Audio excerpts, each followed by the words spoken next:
Bueno, hoy retomamos un estudio que comenzamos hace 2 semanas y les invito a abrir sus Biblias a la epístola de Pablo a Tito.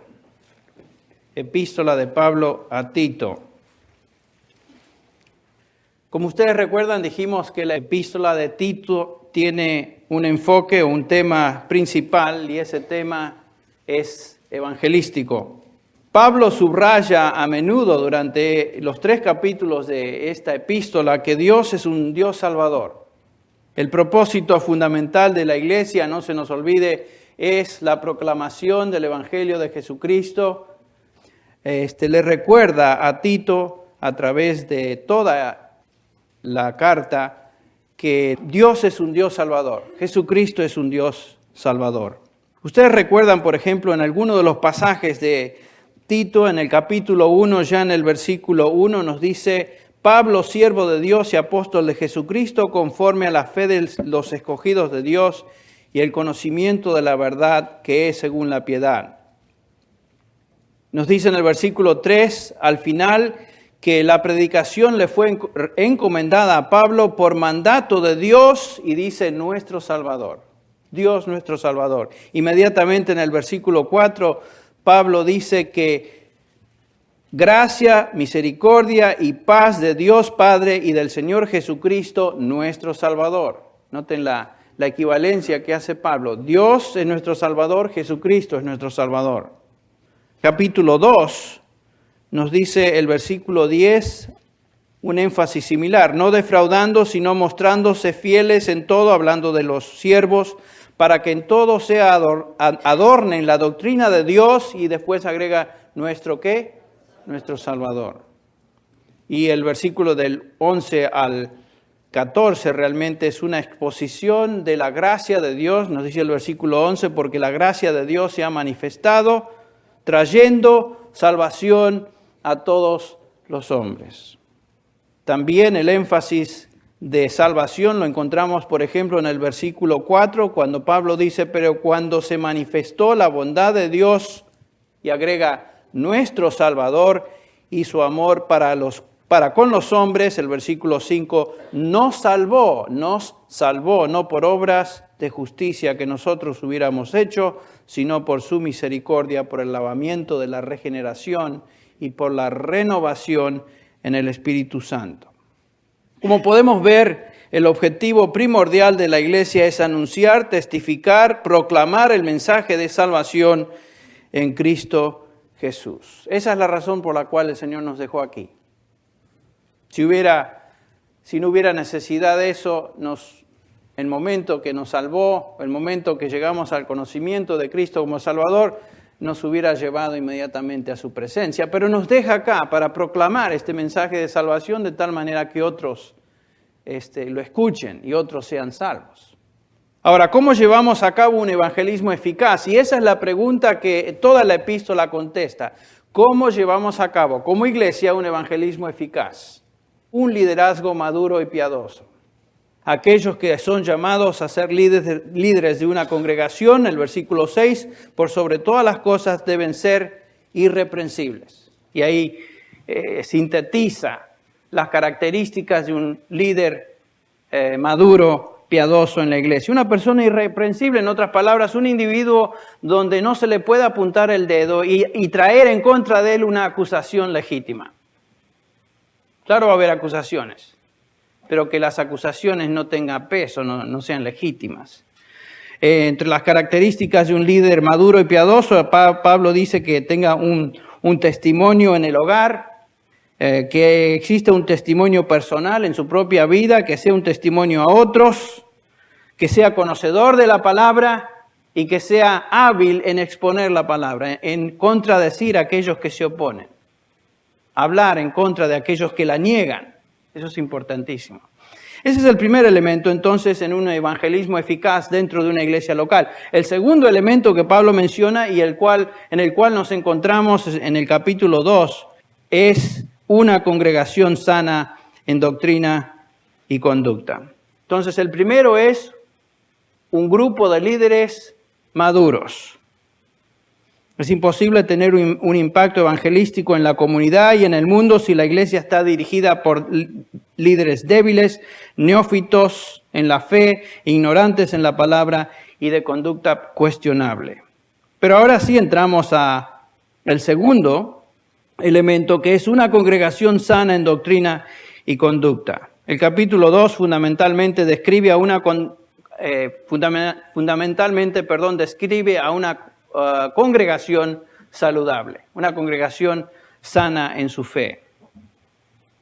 Y por supuesto habla de varios grupos en esta congregación y nos dice, apunta o subraya Pablo las características que deben distinguir a cada uno de estos grupos. Nos habla de ancianos y ancianas, ya lo vimos. Nos habla de mujeres jóvenes, los versículos del 4 al 5. Nos habla de hombres jóvenes. Nos habla de siervos. Hoy no tenemos siervos, pero sí tenemos empleados. Sería algo similar. Cada uno de estos grupos debe manifestar ciertas cualidades, actuar de cierta manera, de tal manera que demuestren vidas transformadas. ¿Por qué es tan importante conducirse piadosamente en el mundo secular? ¿Por qué es que la iglesia que pretende alcanzar a los que no conocen a Dios debe poseer una conducta sana? Bueno, en este mismo capítulo ya vimos, el apóstol nos da 3 razones a través de 3 frases que indican propósito. En el versículo 5, por ejemplo, al final nos dice que las mujeres jóvenes deben ser puras, hacendosas, amables, sujetas a sus maridos. Y después dice, para que la palabra de Dios no sea blasfemada. Primer propósito, una conducta piadosa es necesaria para que la palabra de Dios no sea blasfemada. Primera razón. La segunda razón la encontramos en el versículo 8 del mismo capítulo. A fin de que, dice al final, a fin de que el adversario sea avergonzado al no tener nada malo que decir contra nosotros. Segunda razón. Y por último, en el versículo 10, otra vez, otra frase de propósito que dice, para que adornen la doctrina de Dios, nuestro Salvador, en todo. Y pueden notar ustedes que estas son razones evangelísticas. Queremos que la palabra de Dios sea honrada y no blasfemada. Queremos que aquellos que se oponen al Evangelio no hablen de nosotros con razón. Si van a acusarnos, que sea algo que no tenga razón. Y finalmente queremos que la doctrina de Dios, nuestro Salvador, sea adornada. Para lograr estas cosas debemos conducirnos entonces de una manera piadosa. La piedad en la vida de un cristiano o en la vida de una iglesia no es una opción, sino una obligación. Entonces, cuando los inconversos, las personas que no conocen a Dios, nos observan, ¿qué es lo que ven? Eso es lo que está tratando Pablo de hacer notar a los hermanos. ¿Cómo reaccionan cuando ven nuestra conducta? Piense, ¿usted adorna el Evangelio con su conducta o lo desfigura? ¿O somos motivos de atraer a personas al Evangelio de Jesucristo por nuestra buena conducta? ¿O hacemos lo opuesto, repelemos por nuestra mala conducta?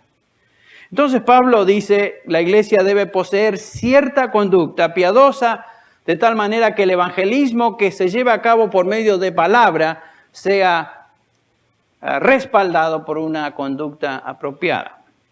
Los ancianos deben conducirse de cierta manera, las ancianas deben comportarse de cierta manera, las mujeres y hombres jóvenes también deben conducirse de cierta manera. Estas descripciones de conducta que hemos estado estudiando entonces constituyen una iglesia sana. Cuando el mundo que nos rodea no puede distinguir entre un cristiano y uno que no lo es, entonces algo está pasando. Quiere decir que la iglesia está enferma. Poblada por cristianos enfermos o simplemente poblada por cristianos profesantes que nunca han llegado al conocimiento de Cristo. Entonces, ¿cómo debe comportarse una iglesia cuyos miembros son sanos? Ya discutimos las características de los ancianos y las ancianas. Esta mañana queremos continuar nuestro estudio enfocándonos, o por lo menos introduciéndonos a las características de las mujeres jóvenes en la congregación, los versículos del 3 al 5. Y vamos a dar lectura a eso.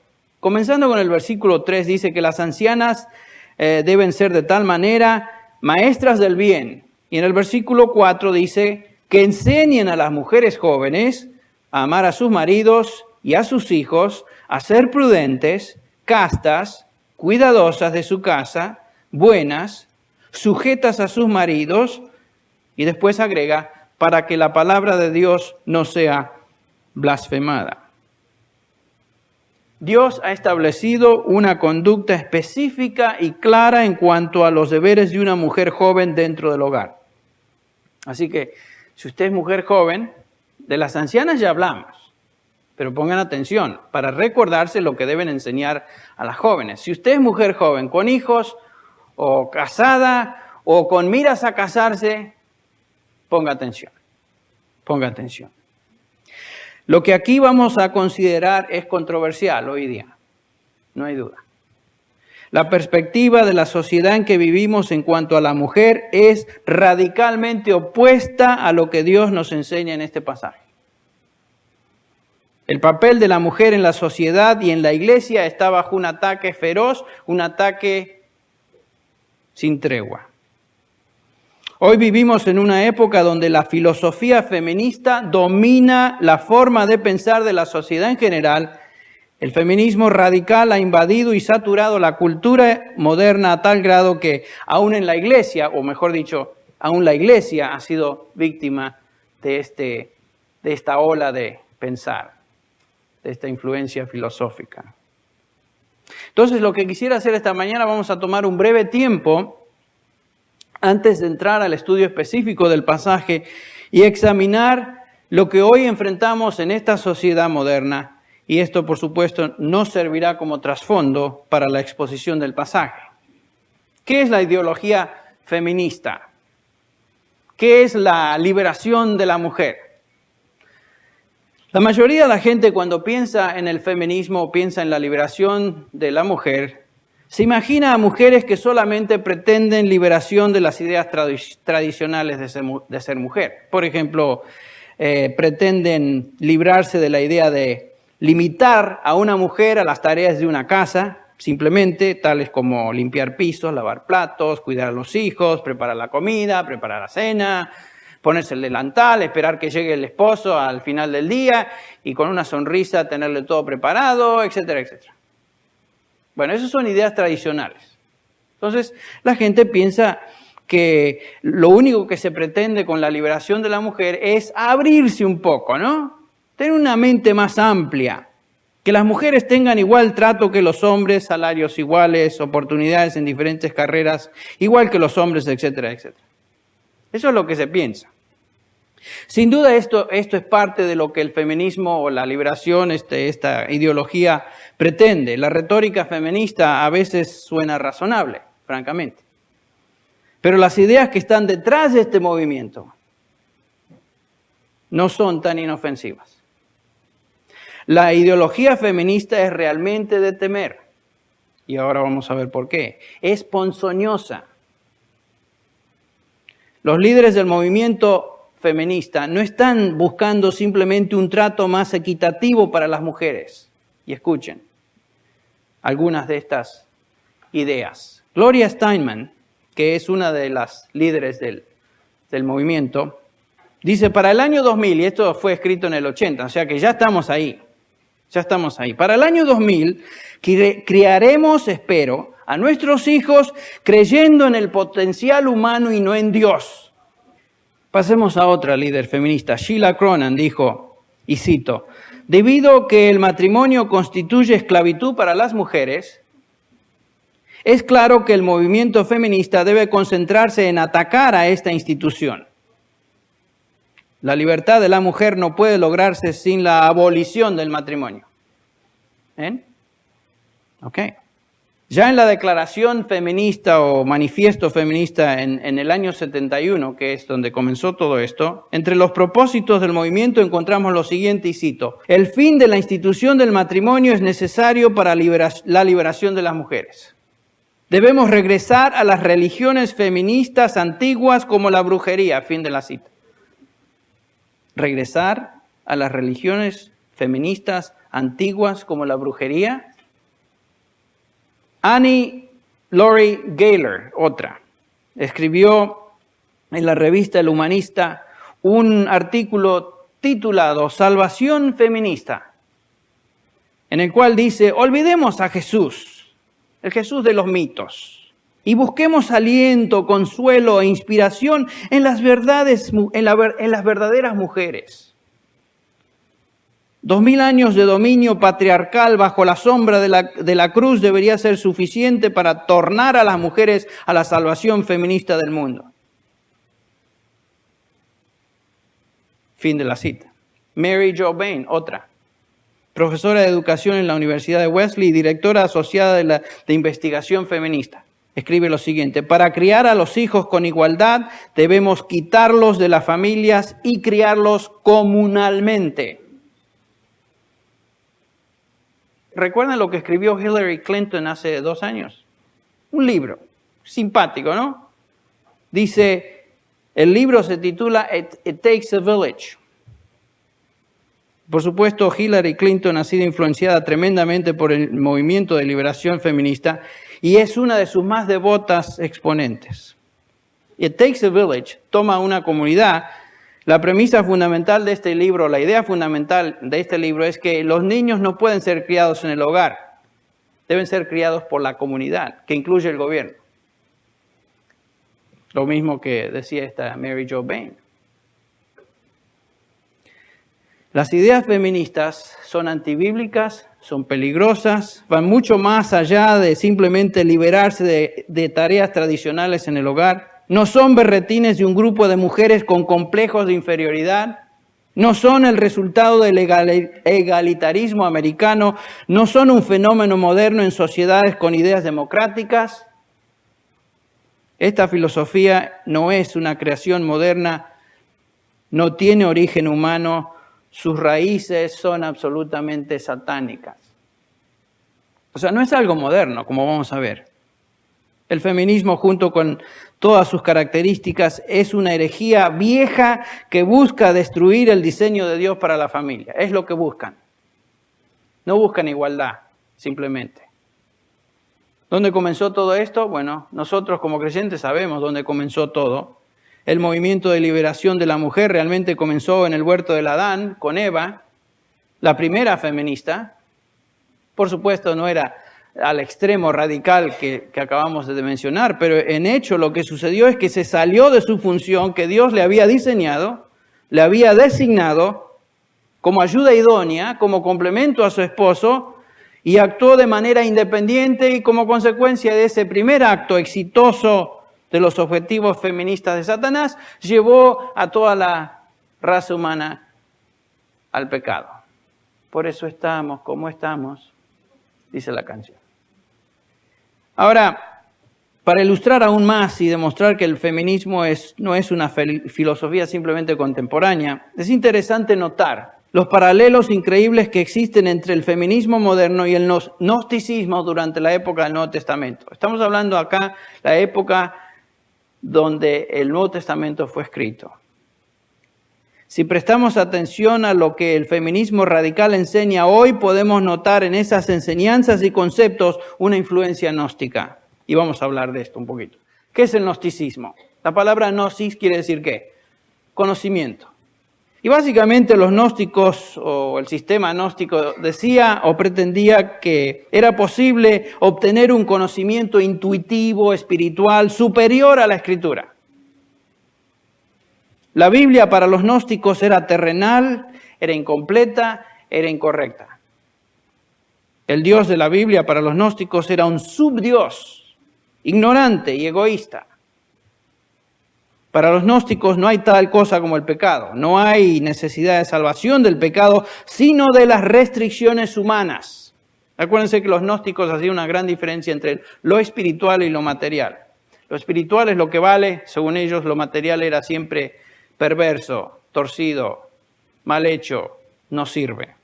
La humanidad para los gnósticos se encuentra atrapada en la materia de la cual debe ser liberada por medio de la actualización propia. ¿Escucharon estos términos?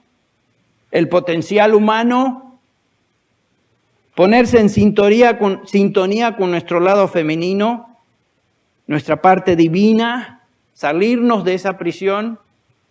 Entre sus muchas herejías, los gnósticos exaltaban a las mujeres como medios de redención.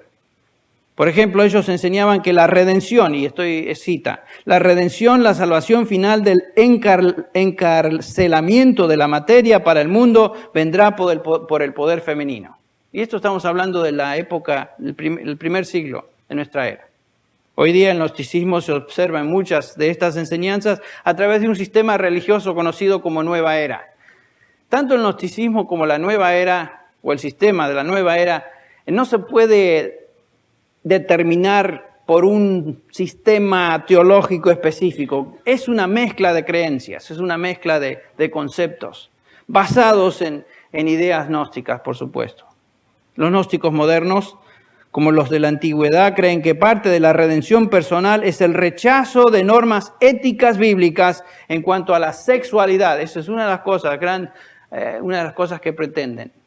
Quitar las diferencias entre los sexos. Ya no hay más sexo. Que todos seamos andrógenos. En otras palabras, que no seamos ni masculinos ni femeninos. Hay solamente un ser humano, sin distinción. Por supuesto, el sistema gnóstico decía que Eva es la salvadora de Adán y la personificación de la sabiduría. Los gnósticos decían que Eva recibió su sabiduría por parte de aquel que es el verdadero Cristo, que estaba ilustrado ahí en la rama. Esa serpiente era el verdadero Cristo que inspiró a Eva y le dio sabiduría, y a través de Eva viene la salvación. Piensen. El Dios, para los gnósticos, el Dios verdadero era un Dios intocable, no se podía conocer, era impersonal. Ellos decían, es una fuerza que se encuentra en cada uno de los seres humanos como un ser andrógeno, en otras palabras, sin distinciones masculinas o femeninas. El ideal para el gnóstico era rechazar la diferenciación sexual y ponerse en sintonía con esa fuerza interior. Como pueden ver, la estrategia de Satanás ha sido y es destruir y distorsionar lo que Dios ha establecido como norma. Desde el comienzo fue su intención. Borrar el diseño original, destruir la integridad de la Escritura, destruir a Dios y destruir a Cristo. Realmente repugna leer los documentos estos. Y créanme que no estoy dándoles a ustedes todo lo que he leído, porque algunas cosas son tan repugnantes que ni siquiera las puedo leer en público. Hermanos, el movimiento feminista, entonces, que hoy observamos y que ataca el diseño original de Dios, no es una idea que se le ocurrió a algunas mujeres desencontradas y medio locas. Mujeres que simplemente querían dejar el delantal y comprarse un portafolio e irse al trabajo igual que los hombres. No, eso no es. Es una doctrina vieja de demonios, como leímos en 1 Timoteo 4, de espíritus engañadores. No fue inventado por Gloria Steinman y las demás líderes feministas. Ellas no fueron las que inventaron esto. Esta manera de pensar, esta filosofía macabra, fue inventada por el estratega maquiavélico. Nació en lo más profundo del infierno miles de años atrás. Su originador es Satanás mismo. La meta de la liberación feminista es la inversión total de los valores ordenados por Dios en su palabra. Esta es la razón entonces por la cual como cristianos tenemos que estar alertas y advertir a la iglesia del peligro de seguir esta manera de pensar. Las mujeres cristianas tienen que saber esto. Los líderes cristianos tienen que proteger a sus rebaños de esta influencia falsa y destructora. No podemos permitir el ser absorbidos por esta ola. No podemos aceptar las ideas feministas como si fueran inofensivas. No se puede hacer eso. Especialmente cuando se introducen en la iglesia como algo, pequeños cambios, ¿no? Así medios cosméticos. Por ejemplo, la introducción de ordenar a las mujeres al pastorado. Eso es una evolución, dicen ellos. Hemos evolucionado en nuestra sociedad moderna. No pensamos como los que pensaban en esos años, por favor. Hoy necesitamos pastoras. Entonces ordenan a las mujeres al pastorado. Y lo interesante que está sucediendo en denominaciones que antes se distinguían por ser conservadoras, y no voy a mencionar. Iglesias que ponían su fe y confianza en la palabra, hoy están dejando a un lado eso y dejándose influenciar por estos conceptos de la sociedad moderna que piensan ellos, bueno, al fin y al cabo tenemos que progresar con la sociedad. Esto es invertir el orden del liderazgo que claramente Dios ha establecido en la iglesia. Darlo vuelta, patas arriba. Y como hemos visto, Satanás busca destruir la familia, busca destruir los matrimonios, busca confundir, borrar las distinciones entre los sexos, de tal manera que no haya manera de transmitir la justicia de Dios a futuras generaciones. Hacer nulo el testimonio de la iglesia en la sociedad. Y si la iglesia no es distinta, si la iglesia no adopta lo que Dios dice, esto es, entonces lo que estamos haciendo, nos estamos identificando con la sociedad y dejándonos llevar por la ola. Y ya no hay distinción. Dios describe en Romanos 1 lo que sucede a una sociedad que abandona las normas. ¿No es cierto? Fíjense conmigo segundo en Romanos capítulo 1. Aquellos que abandonan las normas divinas sobre la sexualidad, Dios los entrega a cosas muy increíbles. Por ejemplo, el versículo 18 de Romanos 1, 18 nos dice: porque la ira de Dios se revela desde el cielo contra toda impiedad e injusticia de los hombres, que detienen con injusticia la verdad. En otras palabras, comienza diciendo Pablo que la ira de Dios se manifiesta contra lo que el hombre hace en contra de su palabra. El versículo 22 dice que estos individuos progresistas, ¿no?, democráticos, evolucionados, dicen, profesan ser sabios y se hicieron necios. El versículo 24 al 28 dice, por lo cual también Dios los entregó a la inmundicia en las concupiscencias de sus corazones, de modo que deshonraron entre sí sus propios cuerpos, ya que cambiaron la verdad de Dios por la mentira, honrando y dando culto a las criaturas antes que al Creador, el cual es bendito por todos los siglos. Amén. Por eso Dios los entregó a pasiones vergonzosas, pues aún sus mujeres cambiaron el uso natural por el que es contra naturaleza. Igual modo también los hombres, dejando el uso natural de la mujer, se encendieron en su lascivia unos con otros, cometiendo hechos vergonzosos, hombres con hombres, y recibiendo en sí mismos la retribución debida a su extravío. Y como ellos no aprobaron tener en cuenta a Dios, Dios los entregó a una mente reprobada para hacer cosas que no convienen. ¿Qué está pasando con la sociedad hoy? Está bajo la ira de Dios. No sé si vieron televisión ayer las noticias, pero acaba de culminar el mes de Gay Pride. En todo el mundo se ha celebrado el homosexualismo como algo por el cual uno debe estar orgulloso. Y no sé si vieron en Berlín, o que en Berlín fue, o en Hamburgo, no me acuerdo, esta semana, una congregación tremenda de homosexuales, lesbianos y hombres homosexuales, todos juntos ahí celebrando semidesnudos, haciendo asquerosidades que uno no se imagina en público. Y los que reportaban les hacían preguntas y las cosas que decían eran realmente, como acá Pablo describe en el versículo 28, cosas que no convienen. Esa es una forma muy, muy suave de ponerlo. Yo creo que estamos viviendo como sociedad lo que este pasaje nos enseña. Dios ha entregado a esta sociedad, a este tipo de pensamiento y práctica. Estamos experimentando la ira de Dios. Eso es lo que está pasando. No hay duda. Como sociedad. ¿Por qué hemos dedicado entonces tiempo, estamos dedicando tiempo para hablar del feminismo antes de entrar al pasaje sobre el papel de las mujeres jóvenes? porque necesitamos saber con lo que estamos lidiando hoy.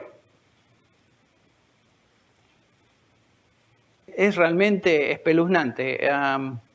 Anoche estaba viendo otro programa de televisión donde había una ex lesbiana cristiana, se había convertido.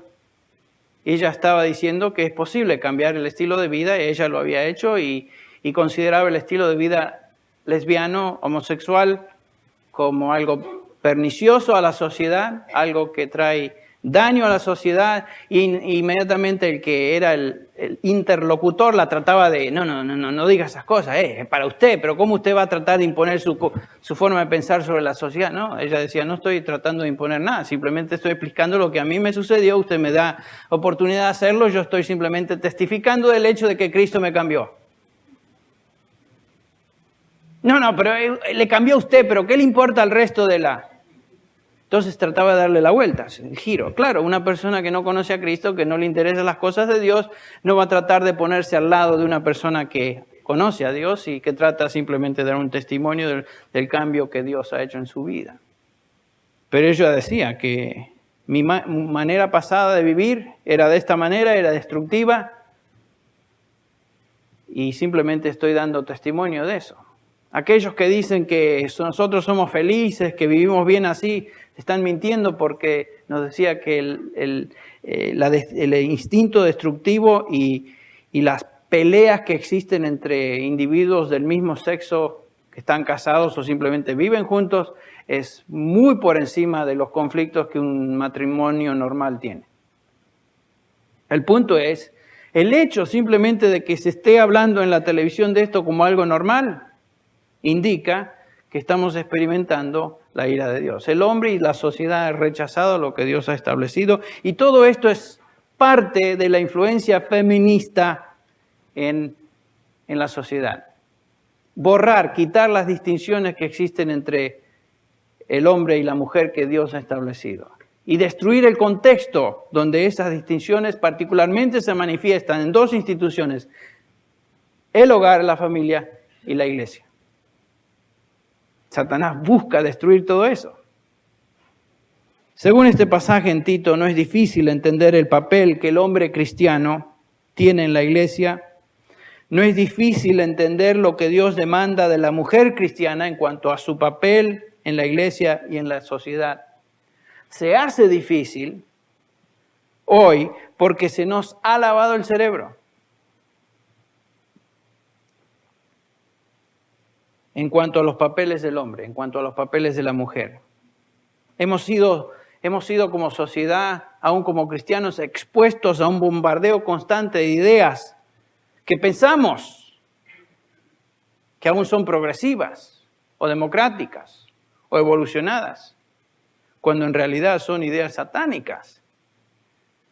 No podemos jugar con esas cosas. Algunas personas pueda que se molesten con lo que vamos a considerar en el resto del capítulo, y eso demuestra qué tan lejos nos hemos apartado de los estándares que Dios ha establecido. Pero ¿saben qué? Esos estándares no son negociables, no cambian o evolucionan con el tiempo. Dios nos declara, que el cielo y la tierra pasarán, pero mis palabras, ¿qué? No pasarán. Dios no dice algo en su palabra y más tarde, con el correr del tiempo, lo acomoda a los conceptos y costumbres culturales del día. Dios nunca cambia. Dios es el mismo, hoy, ayer, por los siglos. Los preceptos de Dios, lo que Él enseña en su palabra, jamás cambian. No se adaptan a los conceptos humanos que la sociedad en general acepta como lo que es políticamente correcto. No. A las mujeres casadas, jóvenes, Dios dice, por ejemplo, amen a sus maridos, amen a sus hijos y dedíquense a sus casas. No se necesita un título universitario para entender eso. Sin embargo, lo que la cultura contemporánea acepta y anima es que la mujer moderna ame a quien quiera, cuando se le dé la gana, cuando sienta hacerlo, satisfaga sus propios deseos físicos, haga que otros se encarguen de sus hijos. Y aunque sus familias sean jóvenes y sus hijos les necesiten, busquen por sobre todo una carrera, compitan con los hombres en todo y olvídense de someterse a sus maridos, por sobre todas las cosas, olvídense de someterse a esos. 2000 años de sujeción patriarcal, como decía esta, deben ser suficientes para salirnos de esta prisión, de esta esclavitud, que es el matrimonio. ¿Saben qué? Yo creo que más que nunca necesitamos instrucción de Dios sobre el papel de la mujer. La próxima vez vamos a examinar específicamente el texto y ver lo que Dios dice a las mujeres cristianas. Y yo creo que va a ser de mucha bendición. Hermanas jóvenes, regresen otra vez. Y hermanos, regresen para ver lo que Dios tiene que decir a las hermanas también. Yo creo que vamos a tener un lindo tiempo. La próxima vez vamos a simplemente introducirnos al pasaje. Pero creo que fue importante establecer el trasfondo del por qué tenemos que hablar de esto. Y qué tan fácilmente la iglesia adopta ideas contemporáneas como, bueno. Por eso, ¿qué dice Romanos 12:1? No os conforméis al mundo, sino que transformaos por medio de la renovación de vuestro entendimiento. Identificarse con el mundo es hacerla del mono, copiar lo que el mundo hace. Y a veces la iglesia hace monadas, copia lo que la sociedad hace en general sin darse cuenta, sin discernir que lo que está haciendo es simplemente imitando lo que le rodea o a los que le rodean. Pero la persona que está establecida en la palabra de Dios y conoce la palabra de Dios, la iglesia que tiene un liderazgo maduro y sano y una congregación sana, no va a ser eso, sino que va a tener distinciones, características particulares, tanto en creencia como en conducta, que va a tener impacto en la vida de aquellos que observan. Padre, venimos a ti en esta mañana porque nos damos cuenta que estamos luchando contra principados, contra potestades, contra gobernadores de las tinieblas en las regiones celestes. No estamos luchando simplemente con ideas humanas, son doctrinas de demonios, de espíritus engañadores, propagadas, Padre, por agentes humanos. Necesitamos tu protección, tu sabiduría para poder discernir tu voluntad. Ayúdanos a no conformarnos a este mundo, a sus ideas herejes. Ayúdanos a obedecerte, Padre. Ayuda, Señor, a las mujeres de nuestra iglesia y a los hombres de esta congregación a hacer lo que tú has diseñado que sean. Ayúdanos a preservar la justicia en matrimonios y familias piadosas y ser luz en esta sociedad que se está despedazando delante de nuestros ojos.